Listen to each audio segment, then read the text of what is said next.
We'll go quick hitters. We'll go. Go for it. Agree, disagree. Jermaine Johnson leads the ACC in sacks this year. I'll take the field. Yeah, I think he'll lead FSU. I don't think he leads the field. Okay.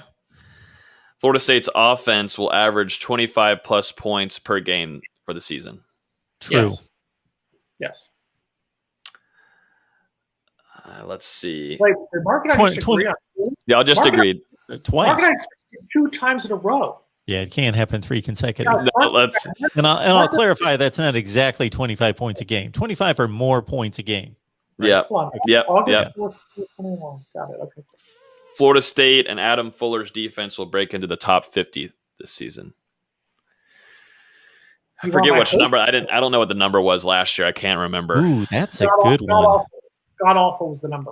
I'll say no, but not by much. Okay.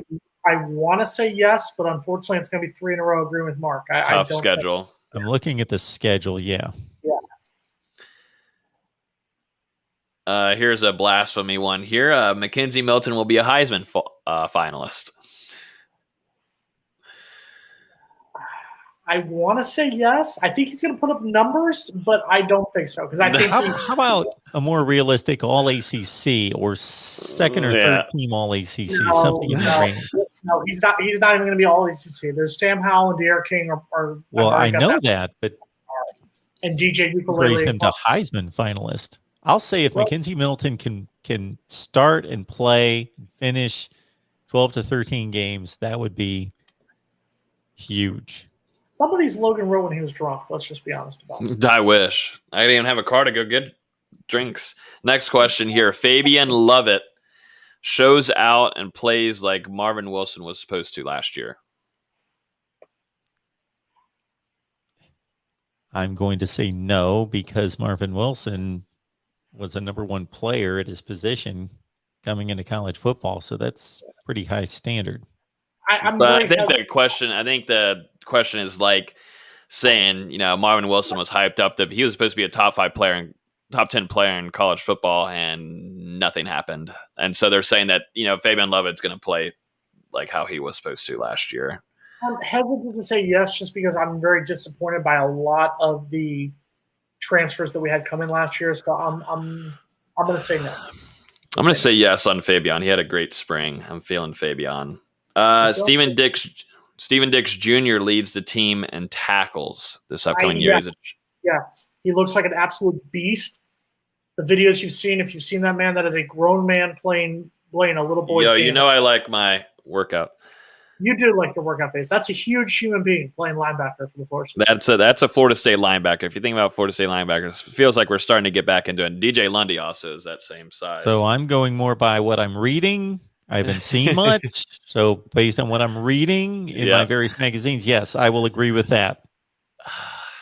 I'm keeping an eye on Steven Dix Jr. Amari Gaynor. I'm keeping an eye on him too. You have a man crush on him. If they work him better. He's a fellow Timberwolf, so you have a little man crush on him. Who can you not stand the most? Tim Tebow or Urban Meyer? Oh, Tim Tebow.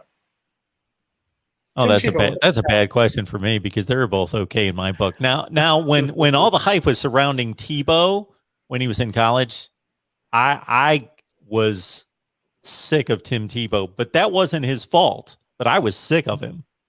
Well, it's ESPN's fault. It was your employer at the time's fault. Now, the last time I was sick of Urban Meyer was at the 2006 BCS championship game. That was the last time that Urban Meyer did anything that I was sick of. That's when he was wearing Florida Gator colors. And then when he beat Alabama in 2014, all of a sudden you loved him again. Oh, well, I loved him from the time that he took the job. When it was rumored that he was going to Ohio State, I told everybody I could talk to, we just won a national championship. Oh, yeah. And to me, I'd say Tebow more because when they leave Florida as a head coach, like I'll admit it, I hated Steve Spurrier when he was the head coach of the Gators. When he went to go coach Washington in the NFL, later at South Carolina, it was kind of like, yeah, he used to play for Florida, but it's not that instant impact. The second Urban Meyer went to Ohio State, yeah, Tebow's. Jacksonville just needs to cut their losses. Sorry. There's a question here from Khalil. I was seeing a thing on here. I was reading the comments from one YouTube video, but I have no things against Marvin Wilson. I think one thing that really kind of didn't start off building great chemistry in that locker room of a new staff coming in was the shot at Norvell that was made public from Marvin Wilson. And I think when I was going off about Marvin Wilson last week, or if I don't think I was really going necessarily off about him. I said a thing about him and Najee Harris running him over to score a touchdown whenever he plays for the Browns in the fourth quarter when we're up by 24 points. So that's all I kind of said. I thought it'd be more funny than anything, but really, anyways, Najee Harris, rookie of the year this upcoming season, without a joke. Andrew Parchment will be an all ACC first teamer. First of all, before I answer that question, just to remind you, the Browns beat the Steelers in the playoffs last year of the season. Yes, I think he will. I think he's going to be, like I said, I think by the end of the season, I'd probably even say by the North Carolina game, he will have overtaken Keyshawn Helton as the number one receiver. I think he will be an all ACC receiver.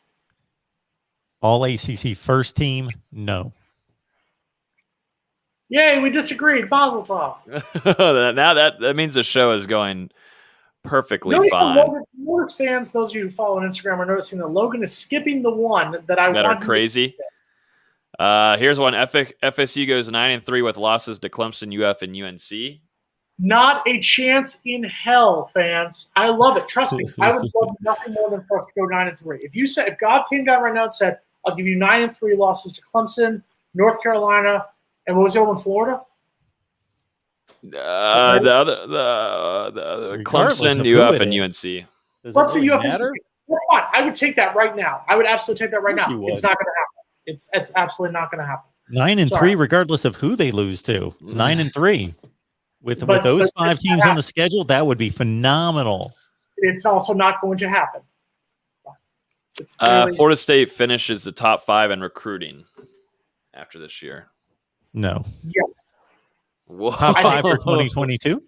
I think they finish at number 5 because I think that they are going to have enough of a good season, especially after last year's horrific disappointment, that they can keep enough of the guys. I think they'll lose a couple guys, but I think – let me say this. I think they finish top 5 if they get Marvin Jones Jr.